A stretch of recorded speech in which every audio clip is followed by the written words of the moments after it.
Mucho tiempo atrás, cuando todavía no existía nada, Meme Wenunghi, el abuelito creador, comenzó a hacer las cosas que ahora vemos. Hizo las aguas de los ríos, lagunas y caños. Creó la selva con todos sus árboles y hierbas y luego comenzó a crear los animales. Los buenos como los guanganas, pavas, paujiles, tucanes, papagayos y monos.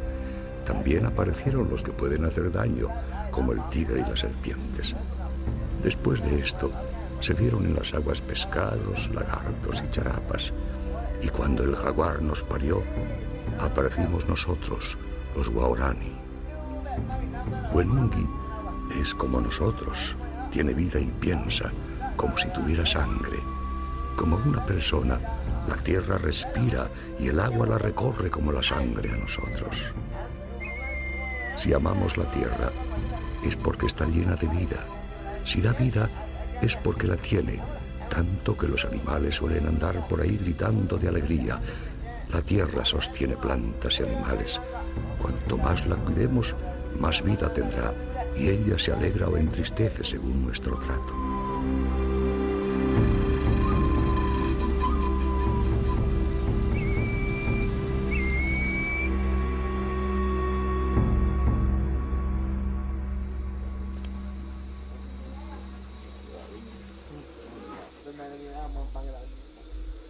Este hombre se llama Ñame Enomenga y representa a la última generación de una tribu, los Waorani, que lamentablemente ha sido condenada a desaparecer.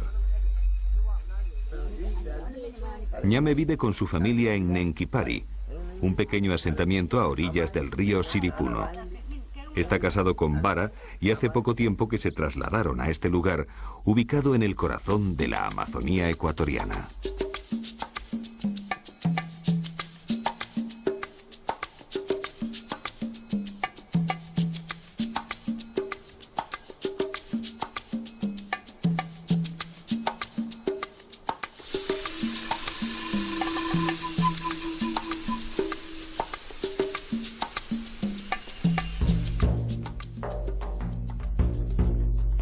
Los Waorani son un pueblo de tan solo 1.500 miembros y, sin embargo, su notoriedad y significado han estado, al menos desde hace un siglo, muy por encima de su censo numérico.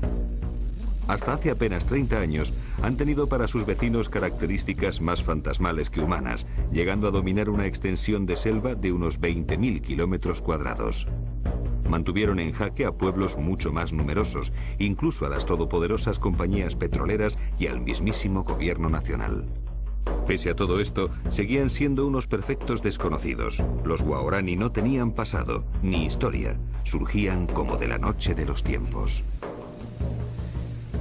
La mayor parte de los Waorani se asientan en las selvas que forman el Parque Nacional de Yasuní. La reserva se encuentra ubicada en la parte oriental de Ecuador, en las provincias de Napo y Pastaza, ocupando 1 millón de hectáreas de bosque húmedo tropical de la cuenca amazónica ecuatoriana.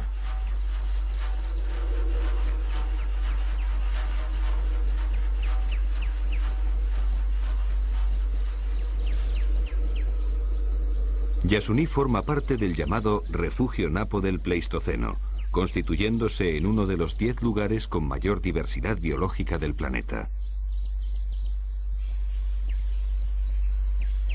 El ecosistema amazónico, y en especial su bosque lluvioso, es considerado uno de los hábitats vegetales y animales más ricos y complejos. Su característica más importante es la existencia de una prolífica flora y fauna, junto a extraordinarias variaciones de macro y microhábitats. Solo en este parque se han identificado más de 100 especies de árboles por hectárea. Para asimilar la verdadera magnitud de esta cifra, pensemos que en los bosques centroamericanos más densamente ricos no llegan a las 40 especies.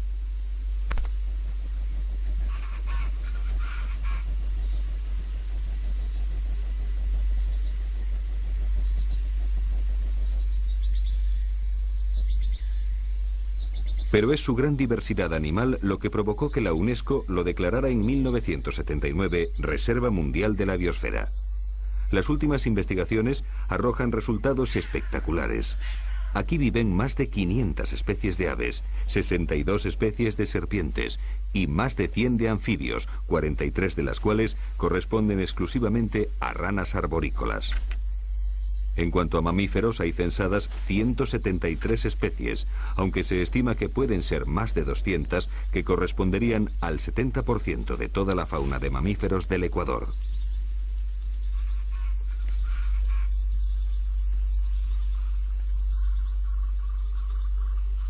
Las copas de los árboles son territorios casi exclusivos de aves y monos. Ellos buscan en las alturas una seguridad que en el oscuro suelo no está garantizada. Y es que en este mundo que habita bajo el manto amazónico, el peligro es constante y todos deben estar alerta, porque todos son vigilados por alguien más fuerte y rápido que él, y con un único objetivo: matar para comer.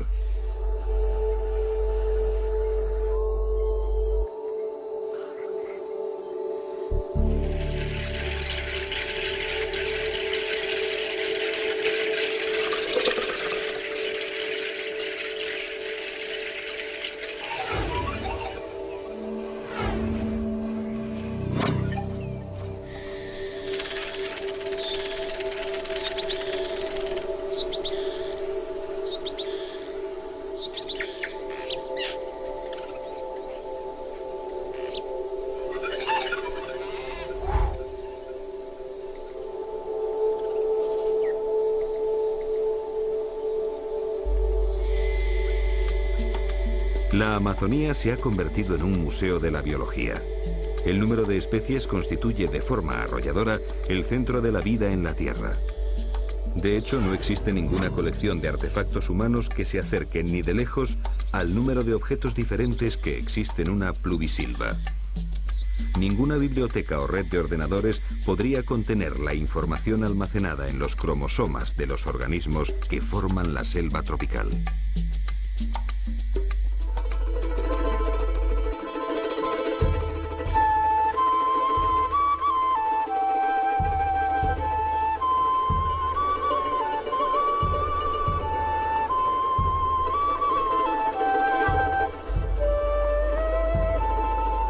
El gran manto de la selva tropical, que se extiende hasta las costas del Atlántico, tiene su origen a los pies de la cordillera de los Andes.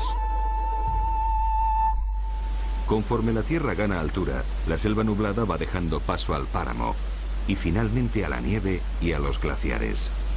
Y de estas cumbres de nieves perpetuas nacen miles de ríos y riachuelos que han formado el Amazonas, el gran río de los ríos.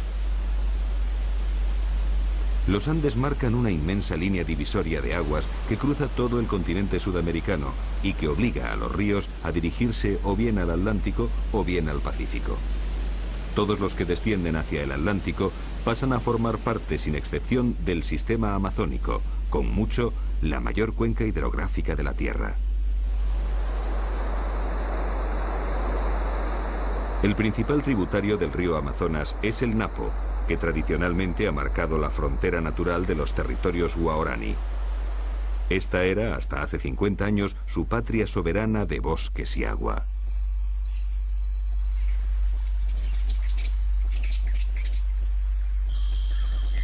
Aquí vivieron aislados y olvidados del tiempo durante siglos, dispersos en pequeños grupos o núcleos familiares. En sus territorios nunca han existido caminos ni carreteras, solo los pequeños ríos que alimentan al Napo han conectado unos poblados con otros.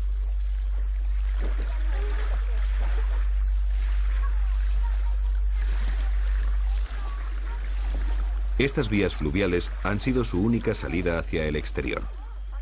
Pero los guaraní no son buenos navegantes, por lo que nunca se aventuraron a realizar largos viajes y apenas tuvieron contactos con otras tribus. Nunca aprovecharon los ríos ni fabricaron canoas, consiguiéndolas por intercambio con tribus vecinas como los Shuar o los Quichuas. Las necesidades proteicas no las resuelven con los productos del agua, sino en el interior de los bosques, que es donde se encuentran los grandes mamíferos.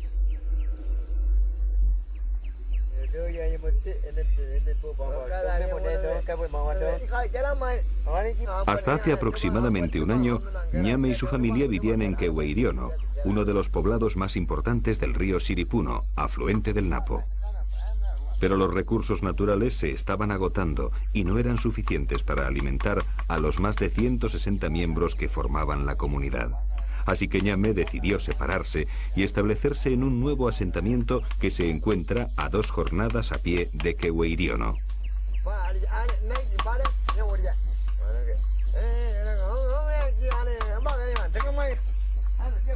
Él, su hijo Gaya y su hermano Ue van a salir de caza. Ellos básicamente viven de la caza y de la recolección de productos silvestres, que representan el 90% de su dieta alimenticia.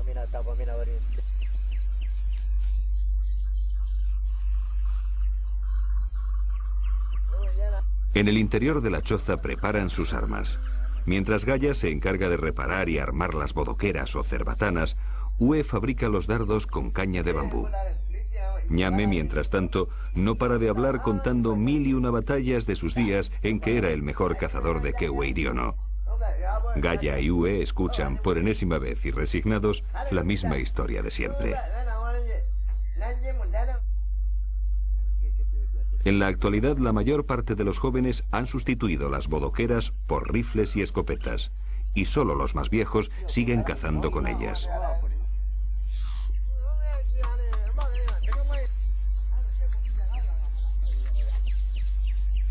Una vez que Ue ha acabado de fabricar los dardos, se sienta cerca del fuego y comienza a impregnarlos de curare.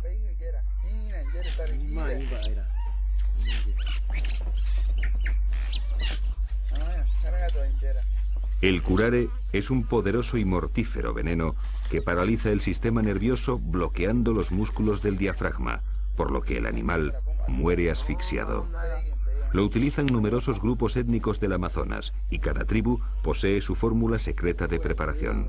Algunos usan como base venenos de ranas y serpientes, aunque los guaorani lo hacen con la raíz del maracuré, una planta fuertemente tóxica.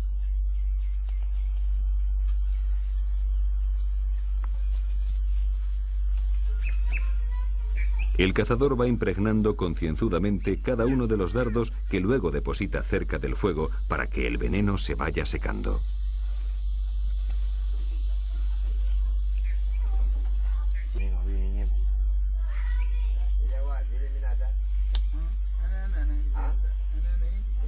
El siguiente paso es colocar en cada flecha una bola de algodón que tapone la bodoquera, para que al soplar el dardo salga con fuerza y velocidad.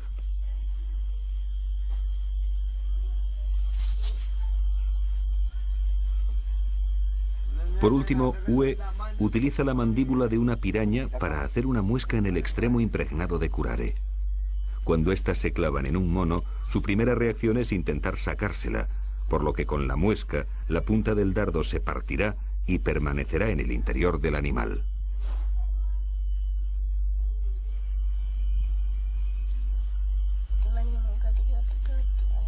Mientras tanto, Ñame prepara la lanza. Cada vez que van a salir de caza, la lanza es adornada con un tinte rojo que extraen de la huenca, una semilla que los guaorani aprecian especialmente, ya que también la usan para sus adornos corporales.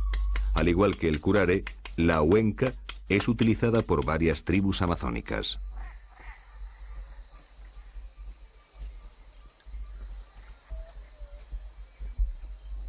Los materiales para la caza están preparados. Solo queda comprobar que las bodoqueras no estén obstruidas ni dobladas. Ue sale de la choza y elige como diana el tronco de un árbol situado a unos 20 metros de distancia.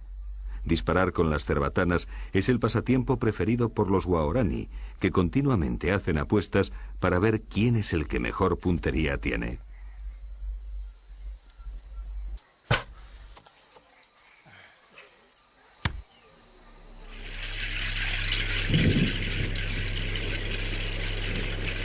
A finales de abril, las tormentas se forman a diario y en pocos minutos el cielo se cubre de un gris plomizo. Es época de lluvias y no hay un lugar en la Tierra donde llueva con tanta fuerza como lo hace en el Amazonas. El agua que permanece en el suelo en forma de humedad es absorbida por las raíces de los árboles y arbustos y desde aquí asciende por el tronco y las ramas hasta las hojas.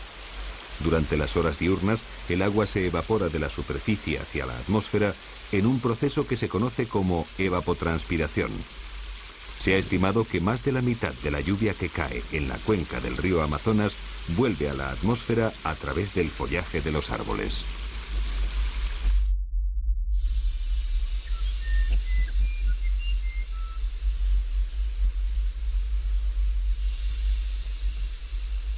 A la mañana siguiente, Ñame, su hijo pequeño Moi, Ue y Gaya abandonan Nenquipari y se adentran hacia el interior de la selva.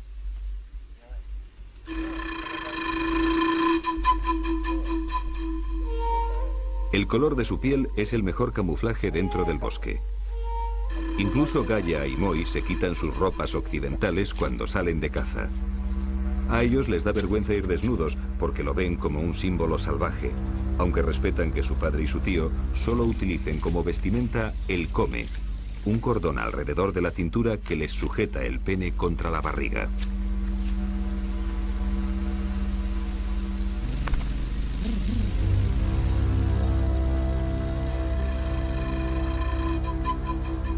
Los guaraní son tremendamente supersticiosos y los sueños también son importantes a la hora de cazar. Estos pueden orientar al cazador que debe saber interpretarlos.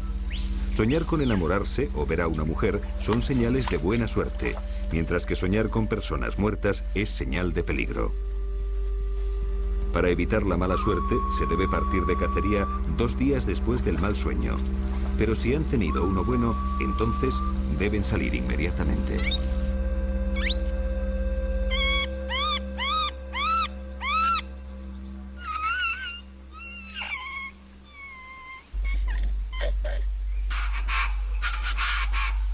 A los animales los detectan por las huellas y por el olor que dejan impregnado en el suelo, en las plantas y en los troncos, por el ruido que emiten cuando caminan o se mueven en los árboles y por los frutos que dejan parcialmente comidos.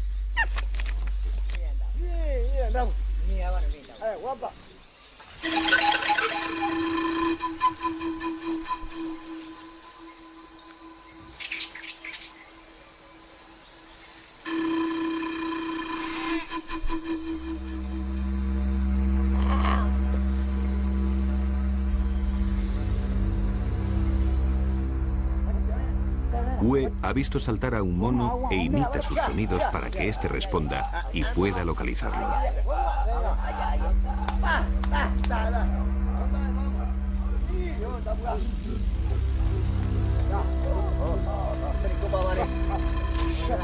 Los cazadores han encontrado a una familia de chorongos. Con ruidos y movimientos de ramas intentan distraerlos y mantenerlos cerca. Gaya le prepara los dardos a su hermano pequeño, que va a ser el encargado de disparar. El blanco no es sencillo, porque los monos no paran de moverse. Moi sigue los movimientos de los chorongos bajo la atenta mirada de su padre. El primer tiro lo ha errado, pero aún va a tener una segunda oportunidad.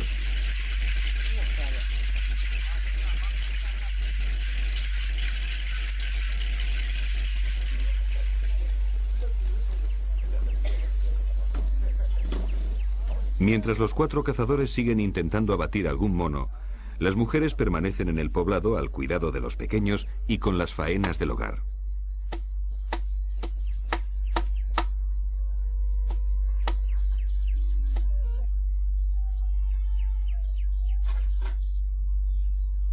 Vara, la mujer de Ñame, está fabricando cuerdas a partir de la chambira, una fibra vegetal con la que confeccionan canastos y redes para pescar.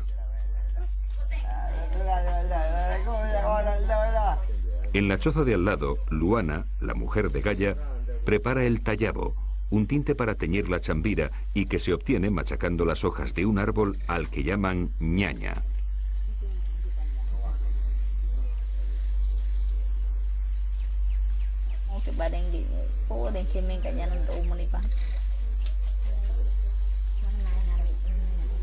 El tallabo, al igual que la huenca, también lo utilizan para pintarse el cuerpo, en especial las mujeres.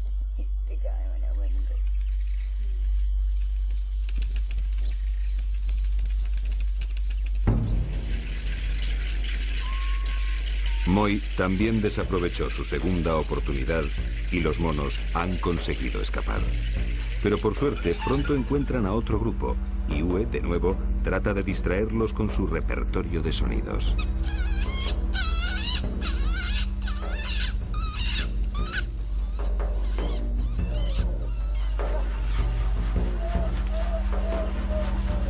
Ahora sí que hay que asegurar el tiro.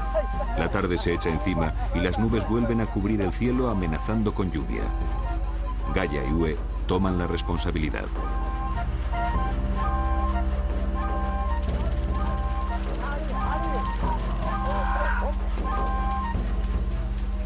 Cuando los Waorani tienen a una presa cerca, comienzan a moverse frenéticamente imitando los movimientos del animal, donde llegan a alcanzar una gran excitación.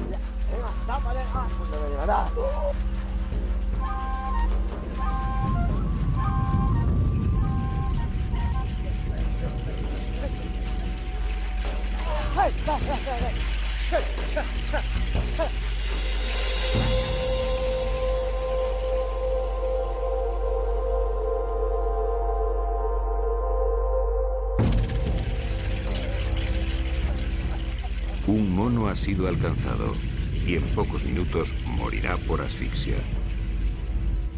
El chorongo se ha quedado enganchado en una rama y Gaia tiene que trepar para recuperarlo. En cuestión de segundos, la tormenta vuelve a descargar con fuerza.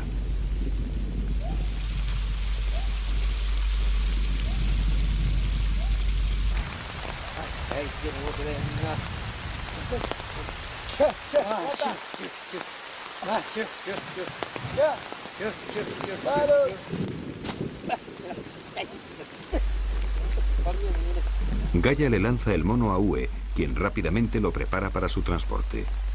La lluvia arrecia y la noche está al caer. Aún les queda una buena caminata hasta Nenquipari, y ellos bien saben que caminar por la noche en la jungla puede resultar peligroso.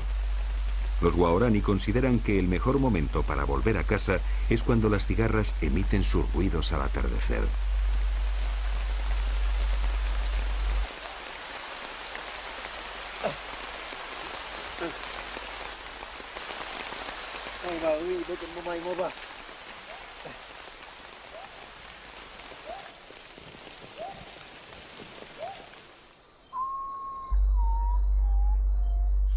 Hoy ha sido un día de suerte. En el camino de vuelta localizaron a otra familia de chorongos y lograron matar a 3 de sus miembros. Hacía mucho tiempo que no cazaban tantos monos en una sola jornada. Desde que los jóvenes cazan con escopetas, los animales se han trasladado a lugares remotos y de difícil acceso. Cada vez es más complicado cazar con bodoqueras y muy pronto esta arma caerá en el olvido.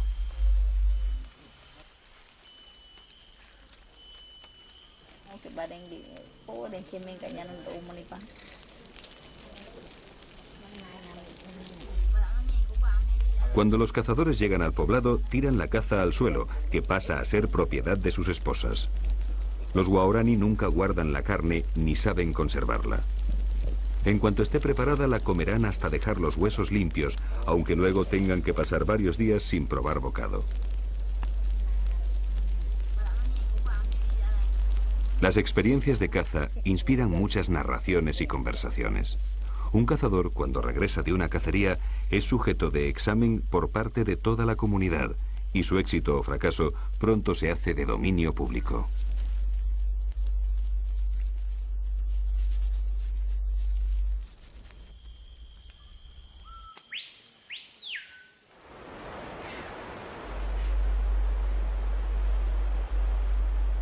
Aunque los Waorani tradicionalmente han vivido de espaldas al río, siempre se han visto obligados a pescar, sobre todo durante las épocas en que la caza escasea.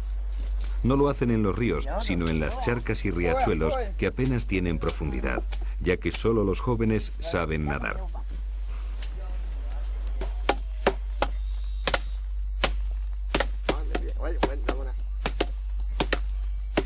La técnica que utilizan es sencilla, pero muy productiva. envenenar momentáneamente el agua. Para ello deben encontrar barbasco, una liana silvestre y no muy abundante que contiene unas sustancias tóxicas que eliminan el oxígeno del agua sin causar daño alguno al medio ambiente.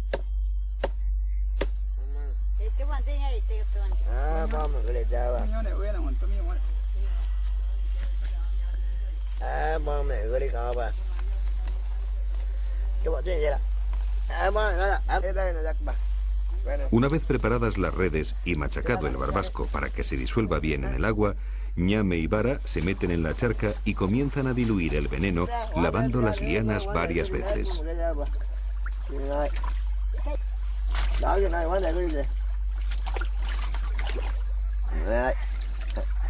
En pocos minutos, en lo que parecía una charca inmunda y sin vida, aparecen los pececillos.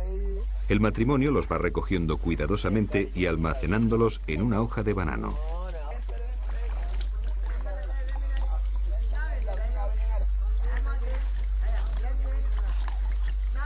Al igual que la caza, los guaraní también tienen sus creencias sobre la pesca.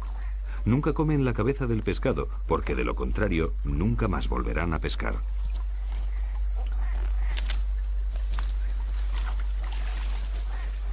La pesca, particularmente realizada en las charcas y riachuelos tan ricos en nutrientes y que transportan partículas aluviales de las pendientes andinas, es una fuente de proteínas segura, pero ninguna sociedad amazónica basa la mayor parte de su subsistencia en el pescado.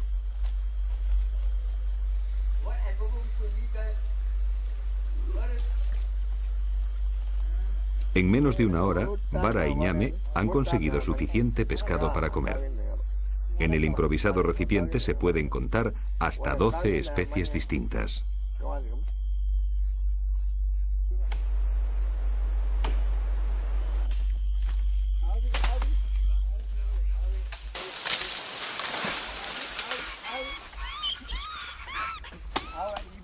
Mientras tanto, Ue y Kaya cortan árboles. Tradicionalmente estas talas se hacían para crear chacras o campos de cultivos, pero desde hace varios años los guaraní han encontrado en la madera una buena fuente de ingresos vendiéndola a los madereros colombianos.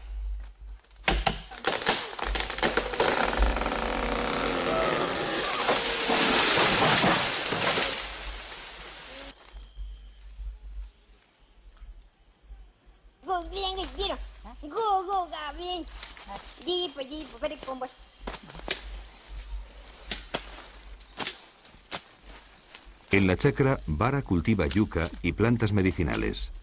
La yuca es un tubérculo tan eficiente en términos de calorías potenciales que sus únicas alternativas en todo el mundo son el llantén y el arroz. En la actualidad, menos del 1% de los grupos de la selva de América Latina obtienen la mayor parte de su alimento mediante la caza y la recolección, dependiendo exclusivamente de la agricultura para su supervivencia.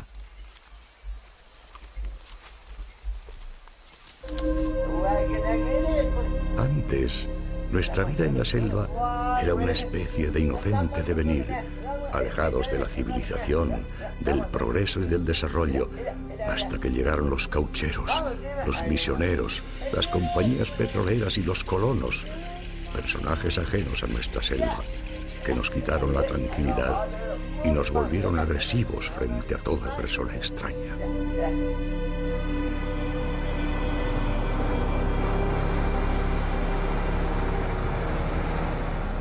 La decadencia del pueblo guaraní comenzó en 1967, cuando la compañía norteamericana Texaco perforó el primer pozo petrolífero. Desde entonces se han construido 22 estaciones de producción, 399 pozos y más de 500 kilómetros de oleoductos con un impacto medioambiental desolador. En 32 años se han derramado más de 70 millones de litros de petróleo crudo. Más de 100.000 millones de litros de aguas residuales con contenidos muy tóxicos han sido vertidos directamente a los ríos. Se han deforestado 1 millón de hectáreas de bosque y se han quemado al aire libre más de 235 millones de metros cúbicos de gas, afectando a una población de 300.000 indígenas. Muchos sufren desde enfermedades cutáneas hasta cáncer, pasando por todos los virus traídos por el hombre blanco, como la viruela, el sarampión, la tosferina, la peste, el tifus, la disentería, la gripe. Rocío Alarcón es una etnobotánica que lleva varios años luchando por los intereses de las tribus indígenas. Obviamente, atrás de las compañías petroleras, atrás de las compañías madereras, hay grupos humanos de este país que buscan nuevas alternativas y que vienen a colonizar estas tierras. Entonces, y las leyes, el Estado, con su lentitud en la toma de decisión o leyes contradictorias, ha provocado que los guaraníes pierdan cada día más tierra y pierdan cada día su hábitat y por consiguiente su conocimiento. La red de puentes y carreteras creada por las multinacionales hizo accesible un territorio hasta entonces inexpugnable. El petróleo atrajo a gentes de todos los rincones del país en busca de una mejor vida.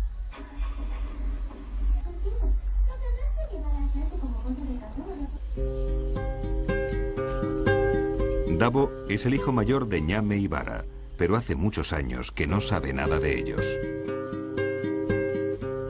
Él decidió, junto a su mujer, abandonar la selva atraído por el dinero y las petroleras. Todavía no ha conseguido adaptarse a esta nueva vida y se siente perdido entre dos mundos. Su único refugio es el alcohol.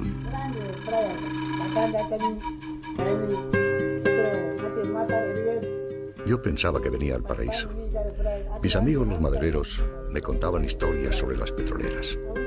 Ellos me convencieron para que viniera aquí a trabajar porque iba a ganar mucho dinero. Pero no ha sido así, y ahora me arrepiento de haber abandonado la selva. No hay un solo día en que no recuerde las cacerías junto a mi padre y mis hermanos, todos desnudos.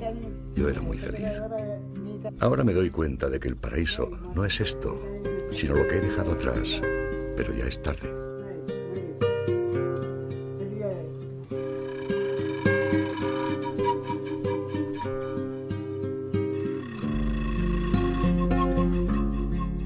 Dabo no es el único guaraní que ha dejado la selva. Como él, otros muchos han decidido cambiar de vida y probar fortuna, pero pocos han logrado adaptarse. Su cultura ha perdido tal identidad y orgullo que hoy se han convertido en mendigos en medio de la riqueza de su propio territorio.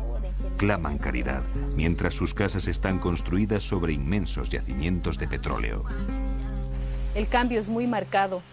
Los viejos han escondido su conocimiento, han escondido su forma de ser, y para llegar a ellos hay que gastar tiempo y energía para descubrir su real interioridad. Está cubierta, tapada por lo que ahora es la civilización. Y en el caso de los jóvenes, están atraídos por lo que es la ciudad, el modernismo, la radio, la televisión. Y este cambio lo hemos provocado nosotros los ecuatorianos y el mundo que nos rodea, todos nosotros que formamos parte de este planeta, que estamos hambrientos de recursos naturales, estamos hambrientos de petróleo, estamos hambrientos de una serie de productos que tiene la naturaleza. Y somos nosotros los que hemos provocado esto a través de compañías petroleras, madereras, compañías farmacéuticas y nosotros los consumidores, obviamente.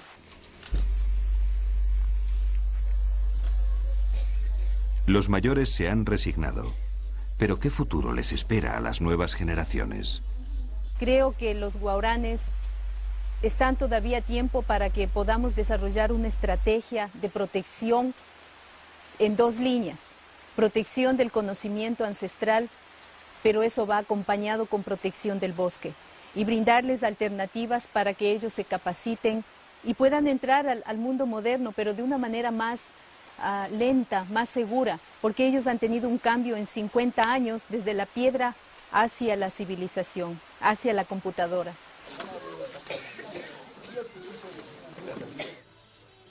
A muchas jóvenes indígenas no les queda otra salida que trabajar en los numerosos burdeles ubicados a las afueras de Coca, la ciudad más cercana a los territorios guaraní.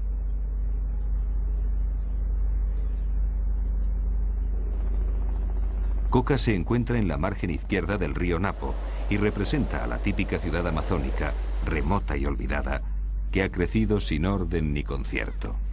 A simple vista parece una ciudad pobre, pero nada más lejos de la realidad. Aquí el dinero corre como un reguero de pólvora. Prostíbulos, cantinas, salas de juego, hoteles y restaurantes se alimentan de los petroleros que pasan varios meses recluidos en el interior de la selva. A esto hay que añadir a los madereros, mineros y a los numerosos militares que protegen las plantas petrolíferas. Para venir a Coca se venía solo por río. No había otra vía de acceso. Teníamos que salir de Quito a Ambato, de Ambato a Baños, Puyo, Tena, Misaguallí. De ahí cogíamos la canoa y veníamos a Coca. Salíamos aproximadamente 11 de la mañana y llegábamos 4 o 5 de la tarde a Coca. Era la única vía. Entonces, en veces no alcanzábamos a llegar a Coca, nos tocaba dormir en algún punto de la ribera, en alguna casa de algún colono. El río Napo pues dividía dos sectores, la parte de los colonos indígenas que estaba aquí a mano izquierda y a mano derecha. Todo ese territorio desde Misaguallí hasta Nuevo Rocafuerte, toda esa ribera era de los Aucas. No había una sola casa, no había un solo pueblo en todo ese trayecto, porque si alguno se atrevía a pasar se exponía, muchas veces les mataban. Con frecuencia a las mujeres no les mataban, se las llevaban para hacer las suyas, a los varones sí. Y recuerdo en ese tiempo, cuando estábamos aquí, los Aucas se parecían al otro lado desnudos. Y había un pequeño piquete de soldados, una guarnición. Les rogábamos que vayan y les asusten, les disparen por lo menos al aire, y se iban. Entonces nosotros vivíamos en zozobra porque algunas veces sí se pasaban los Aucas para acá.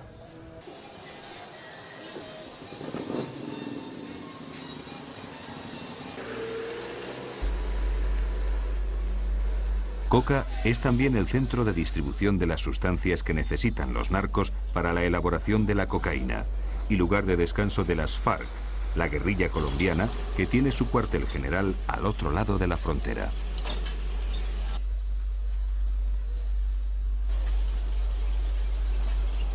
Al pasear por sus calles, uno siente que se encuentra más allá de la última frontera. Coca nunca descansa. Para muchos es la única válvula de escape que tienen para soportar una vida lejos de toda civilización, entre el juego, el alcohol y las prostitutas más baratas de Ecuador. Bueno, la historia de Coca tiene varias fundaciones. Desde el tiempo de los jesuitas, que se llamó San Antonio de la Coca. Posteriormente también fue fundada por un ecuatoriano, refundada, y esas se han llevado. Estaban aquí a la margen izquierda del río Napo, en la desembocadura con el río Coca. Y esta fundación es del año 54 más o menos, y es fundada por Camilo de Torrano, un capuchino, que vino aquí y en esta zona había pues 3 casitas de indígenas. Es ahí cuando se da la última fundación, hacia el año 54-56 por ahí. Pues en torno a la misión comienzan algunas cositas, pues la misión tiene la escuelita, tiene un dispensario y en torno a la misión se va concentrando un poquito la gente, pero Coca cuando se hace de verdad, o sea un poquito más grande, es cuando llega el petróleo.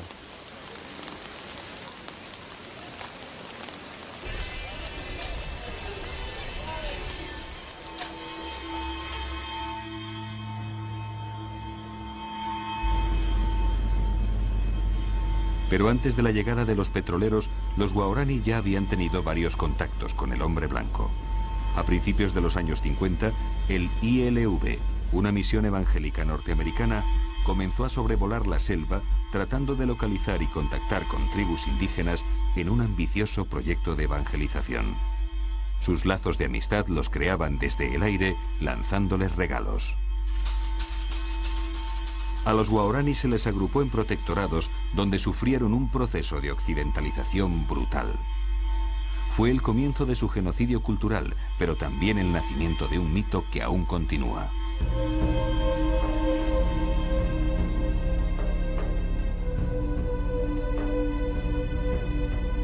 Un grupo de unos 50 guaraní decidieron seguir siendo libres, adentrándose aún más en la selva. Entre ellos, hicieron un pacto de sangre: no volver a ser contactados nunca más. Su jefe se llamaba Taga y en honor a él se autodenominaron Tagaeri.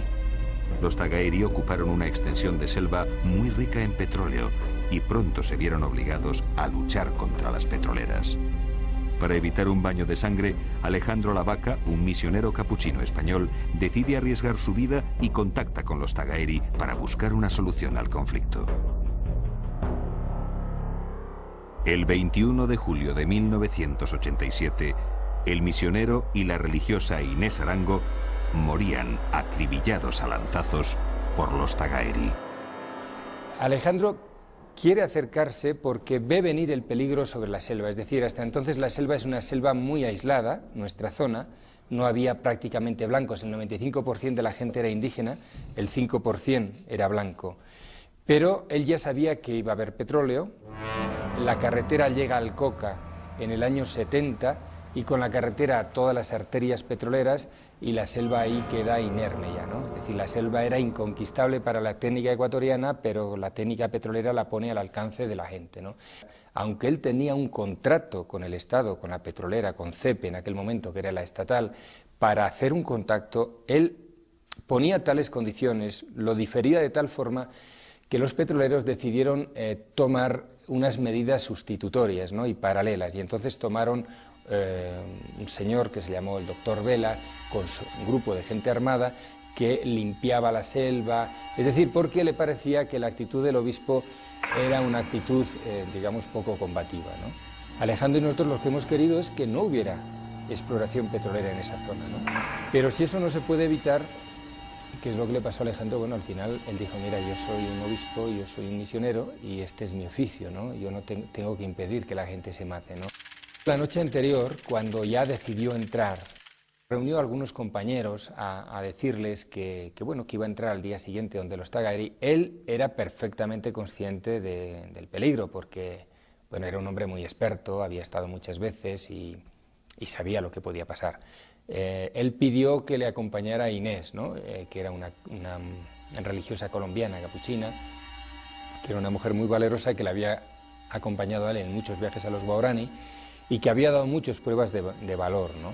Los Guaraní tenían dentro de una selva inmensa, tenían como dos huequitos en esa selva, ¿no? En un huequito estaba una casa ya muy vieja y después a unos 300 metros había una chacra, es decir, una huerta de yuca, también con los árboles, con los troncos de árboles cortados un poco alto. El helicóptero no se podía posar y ellos tenían que lanzarse desde una piola, desde unos 3-4 metros. Cuando ellos llegaron allí, ahí había unos jóvenes Guaraní, unos muchachos jóvenes, que al ver al helicóptero se retiraron a la selva. Entonces el helicóptero bajó un poco hasta unos 3-4 metros y ellos se descolgaron.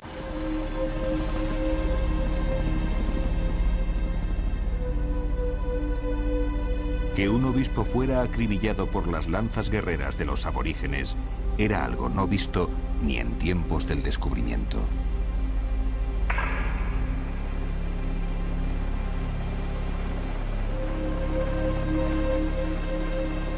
Los hechos son que ellos se habían quedado en la chacra, los hechos son con testigos que ellos estaban junto a unos muchachos Guaraní y los hechos son que encontramos sus cuerpos ya no en la chacra, sino en la casa, por lo tanto no les han matado ahí.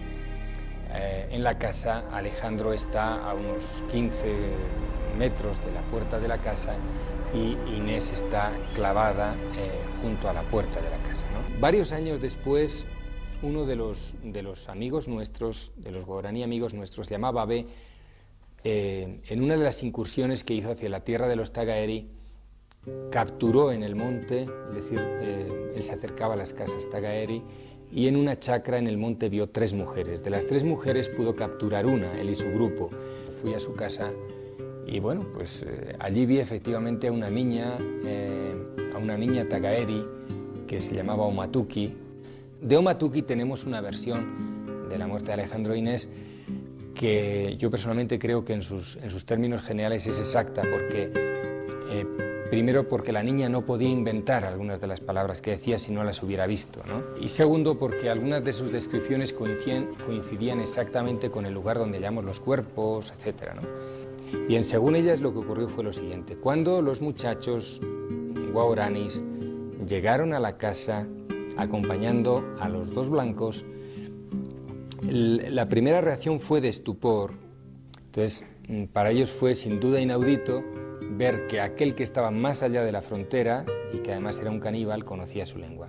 Tuvieron conversaciones, parece que al principio de lejos, luego se acercaron.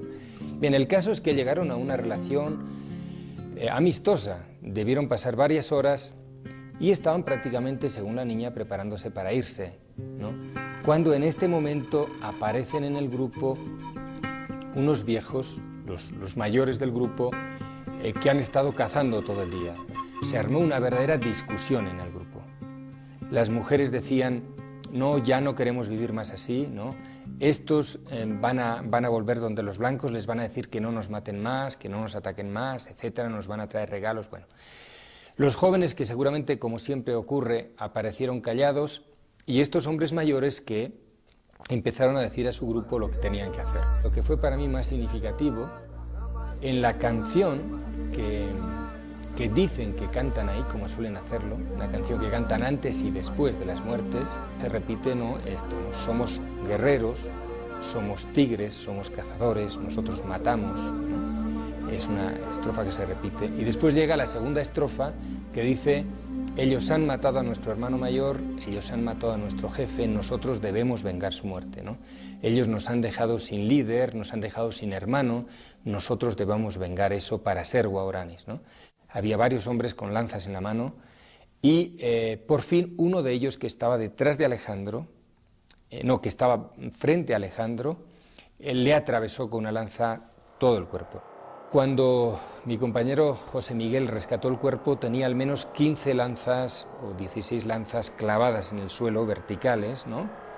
Y tenía, pues no sé, 80 o 90 heridas, ¿no? Después de rogarle mucho para que no la mataran, Inés se escondió un poquito más allá, y cuando regresaron ya seguramente unos minutos más tarde de matarlo, regresaron a la casa, a mirar hacia la casa, se encontraron con que la mujer no existía y preguntaron dónde está la mujer, qué ha pasado con ella. Las mujeres le contestaron, no le matéis, dejadla en paz, se ha metido en la selva, etc. Y el grupo, como siempre hace una vez que ha causado una muerte ahí, huye. Y parece que cuando están recogiendo las cosas para huir, es cuando llega Inés de la selva, llorando, dice la muchacha, y entonces un joven se acercó y dijo, yo no he matado a ningún Kobori, a ningún Kenwen, y le atravesó todo el cuerpo, ¿no?, que estaba en cuclillas, le atravesó con una lanza, ¿no?, y la clavó en el suelo.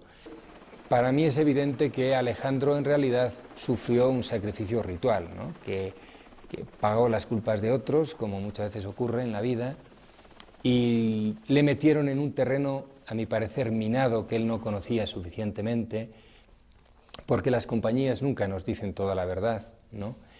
Y le explotó una mina bajo los pies que seguramente ni siquiera él, que tenía experiencia, había calculado suficientemente.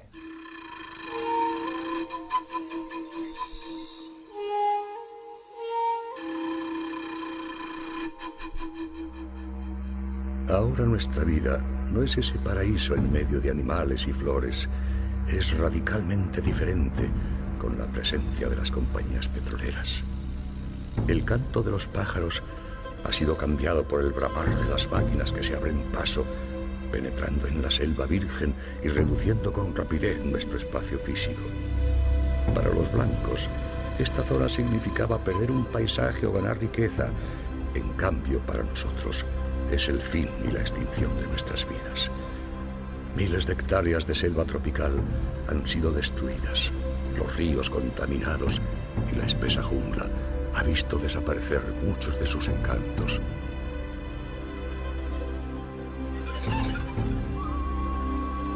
Si tan solo pudieran dejarnos vivir de la manera que hasta ahora lo hemos hecho, nos encargaríamos de seguir siendo los pilares entre el cielo y la tierra.